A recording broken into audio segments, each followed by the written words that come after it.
You think you know civil war? Imagine a war not between countries or ideologies, but between cousins. A family squabble that escalated until it drowned an entire kingdom in 30 years of blood. This wasn't just a war for a throne. It was a series of personal vendettas, brutal betrayals, and savage battles where the rules of chivalry were burned away. The crown of England became a death sentence, and the men who sought it were both kings and killers.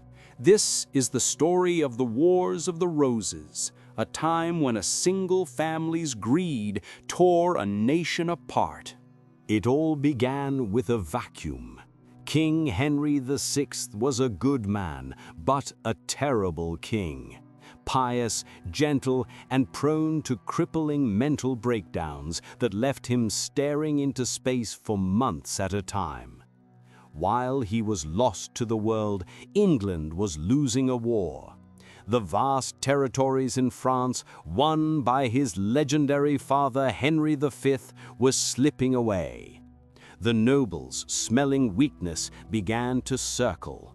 They saw a king who couldn't rule, a government deep in debt, and a chance to seize power for themselves. And if you're finding this dive into history compelling, consider subscribing. We go deep like this every week. Now, into this power vacuum stepped two titanic figures. On one side, the Queen, Margaret of Anjou, fierce, proud, and determined to protect her husband's crown and her son's inheritance. And on the other, the richest, most powerful man in the kingdom, Richard, Duke of York. Richard of York had everything: wealth, land, military experience, and a legitimate claim to the throne. His bloodline, through a different branch of the Plantagenet tree, was arguably stronger than the king's own Lancastrian line. For years, he was loyal.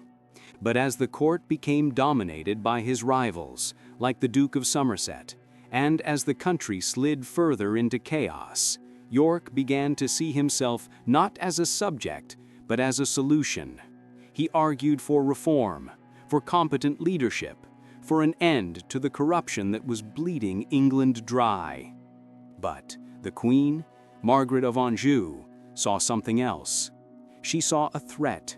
She saw a man who would disinherit her son, and she would do anything to stop him. The talking stopped in 1455. York, pushed too far and fearing for his life, raised an army. He marched on the king's party at the town of St. Albans. This wasn't a grand battle. It was a bloody street brawl. The Yorkists smashed through the Lancastrian barricades. In the chaos, York's great rival, the Duke of Somerset, was cornered and cut down. King Henry himself was found sitting silently in a shop, wounded in the neck by an arrow. York knelt before him, proclaimed his loyalty, and escorted him back to London as a captive. He had won. He had eliminated his enemies and taken control of the government. The war, it seemed, was over. But all he had really done was create blood feuds.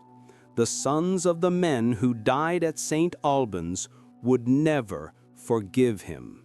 For a few years, a tense peace held. York ruled as protector while the king was incapacitated. But when Henry recovered, the Queen's faction immediately clawed back power. An attempt was made to heal the wounds. A grand ceremony called the Love Day saw the rival lords walk hand in hand to St. Paul's Cathedral. But it was a farce. Behind the smiles and public apologies, daggers were being sharpened. Margaret of Anjou was building a new army in the Midlands, loyal only to her and the Lancastrian cause. She was just waiting for her moment to strike, to avenge the defeat at St. Albans and destroy the Duke of York for good. The kingdom was a powder keg, and the Queen was about to light the fuse. The conflict exploded again. After a series of battles, York captured London once more. This time, he didn't hold back. He marched into Parliament, walked to the empty throne, and placed his hand upon it, openly declaring his claim to the crown. The room was stunned into silence. A compromise was eventually forced, the Act of Accord. King Henry would remain king for his lifetime, but upon his death, the crown would pass to Richard of York and his heirs, disinheriting Henry's own son, Prince Edward. To York, it was a victory. To Queen Margaret, it was a declaration of war against her child. She refused to accept it. With her son's birthright stolen, she became utterly ruthless. Margaret's Lancastrian army, a force of vengeful northern lords, gathered near York's castle in the north. Overconfident and massively outnumbered, York left the safety of his fortress to attack them at the Battle of Wakefield. It was a disaster. His army was annihilated. York himself was captured. The Lancastrians, filled with hatred for the man who had started the war, showed no mercy. They mocked him, then executed him. His head, along with his sons, was stuck on a pike above the gates of the city of York. And in a final cruel insult, they placed a paper crown upon it. The man who would be king was dead. The Yorkist cause seemed broken, but Richard of York had sons, and one of them was about to unleash a storm of vengeance. The new Duke of York was his father's son, Edward. He was just 18 years old, but he was everything Henry VI was not. Tall, handsome, charismatic, and a brilliant military commander. When he heard of his father's death, he didn't despair. He raged. He gathered the remnants of the Yorkist forces and met a Lancastrian army at Mortimer's Cross. On the morning of the battle, a strange omen appeared in the sky: 3 suns. While his men panicked, Edward declared it a sign of the Holy Trinity, proof that God was on their side. He crushed the Lancastrians.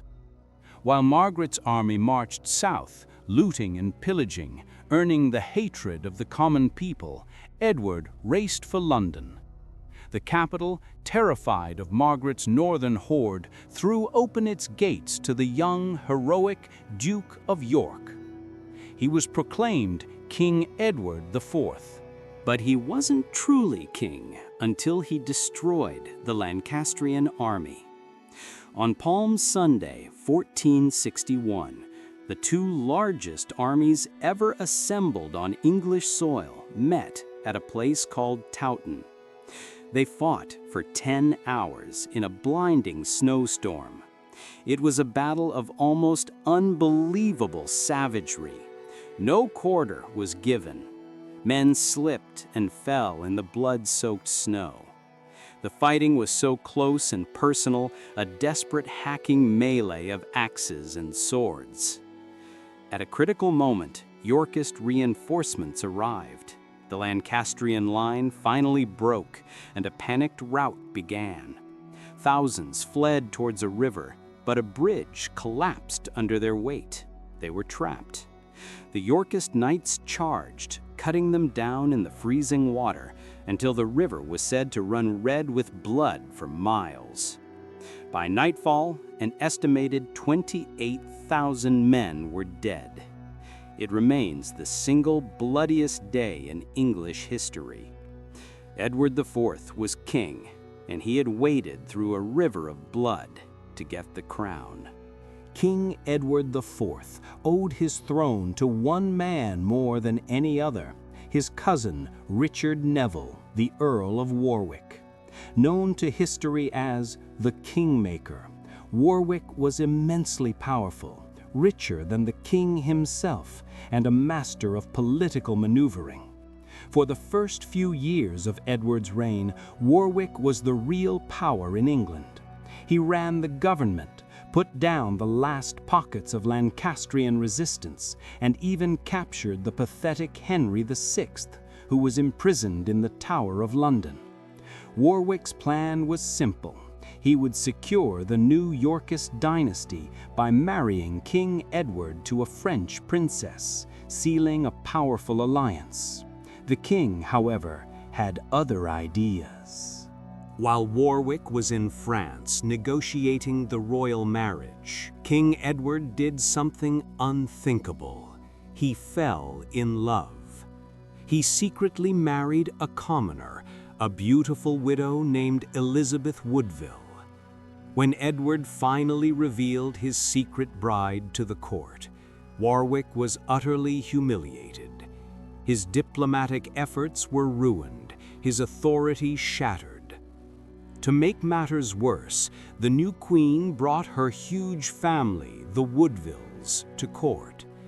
They were ambitious, greedy, and were soon showered with titles and lands, pushing Warwick and his family out of the king's inner circle. The Kingmaker, the man who had put Edward on the throne, was being sidelined, and his pride could not stand it. Warwick's resentment festered. He began to plot against the king he had created. He even drew Edward's own treacherous brother, the Duke of Clarence, into his schemes. After a failed rebellion, Warwick fled to France, and there he did the unimaginable. He sought out his most hated enemy, the exiled Lancastrian queen, Margaret of Anjou. In one of history's most stunning reversals, the Kingmaker who had destroyed the Lancastrians now swore an oath to put their mad king, Henry VI, back on the throne. His daughter would marry Margaret's son, the Lancastrian heir. The deal was sealed. Warwick, with French backing, was about to invade England and tear down the king he had built. Warwick's invasion was a stunning success. King Edward, caught by surprise and betrayed by key nobles, was forced to flee for his life. With his wife and children left behind, he escaped to Burgundy with nothing but the clothes on his back. Warwick marched into London, released the bewildered Henry VI from the Tower, and placed him back on the throne. It was called the Readeption. The Kingmaker was in control once more. But Edward IV was not his father. He was a fighter. In exile, he began gathering money and mercenaries. He was down, but he was not out. He was coming back to reclaim his kingdom, and this time there would be no mercy. In 1471, Edward landed back in England with a small army. He outmaneuvered his enemies and marched on London. At the Battle of Barnet, fought in a thick fog, he met Warwick's army. The battle was a confused, brutal affair. In the fog, one Lancastrian group mistook another for the enemy and attacked their own side, causing a panic. Warwick's army collapsed. The Kingmaker himself was cut down as he tried to flee. Edward wasn't done. He immediately marched his exhausted army west to intercept Margaret of Anjou and her son, who had just landed. At the Battle of Tewkesbury, he destroyed the last Lancastrian army. Their young prince, the hope of their dynasty, was killed in the aftermath. The war was over. To make sure, Edward returned to London, and that very night, the old king, Henry VI, was quietly murdered in the Tower. Every single Lancastrian claimant was dead. For the next 12 years, England was finally at peace. Edward IV ruled as a strong and effective king. He stabilized the economy, reformed the law, and there were no more great nobles powerful enough to challenge him. He grew fat and comfortable, indulging in the pleasures of his court. He had a beautiful wife, a loyal brother in Richard, Duke of Gloucester, and 2 healthy sons to secure the succession, Prince Edward and his younger brother Richard. The House of York seemed invincible. The bloody days of the war were a distant memory, but the foundations of this peace were built on one man, King Edward himself, and he was not immortal. In 1483, disaster struck. King Edward IV, after a sudden illness, died at the age of just 40. His son and heir, the new King Edward V, was only 12 years old. The old rivalries, suppressed for a decade, instantly erupted. On one side were the Queen's family, the Woodvilles, who wanted to control the new boy king. On the other side were the old Yorkist nobility, led by the dead king's most loyal and capable supporter, his youngest brother, Richard, Duke of Gloucester. Edward, on his deathbed, had named Richard as Lord Protector of the realm until his son came of age. Richard was determined to fulfill his duty. Richard of Gloucester moved with lightning speed. He intercepted the young king on his way to London, arrested the key Woodville leaders, and took control of his nephew. He assured everyone his only goal was to protect the young king and ensure a smooth transition of power. He brought Edward V to the royal apartments in the Tower of London to await his coronation. Soon after, he had the king's younger brother, Richard, join him in the tower, supposedly for his own safety. The 2 young princes were now under the protector's complete control. And then something changed. The coronation was postponed. Rumors began to circulate. A story was suddenly brought forward that Edward IV had been pre-contracted to marry another woman before he secretly married Elizabeth Woodville. If true, it meant his marriage was invalid, and if the marriage was invalid, all of his children were illegitimate. They had no claim to the throne. With Edward's sons declared bastards, the next in line was the Lord Protector himself. Parliament formally offered Richard the crown. After a show of reluctance, he accepted, becoming King Richard III. The 2 young boys in the tower, the former king and his brother, were now a threat. They were seen less and less until one day they vanished completely, creating one of the most enduring and chilling mysteries in English history. King Richard III was a capable ruler, but his reign was built on a foundation of suspicion. Many believed he had murdered his own nephews. Rebellions flared. Across the Channel in France, a forgotten Lancastrian claimant saw his chance. His name was Henry Tudor. His claim to the throne was incredibly weak, but he was the last man standing with any Lancastrian blood. With French money and a small army of exiles and mercenaries, he landed in Wales in 1485 to make a desperate gamble for the crown. Richard, an experienced soldier, raised a massive army to crush this upstart pretender once and for all.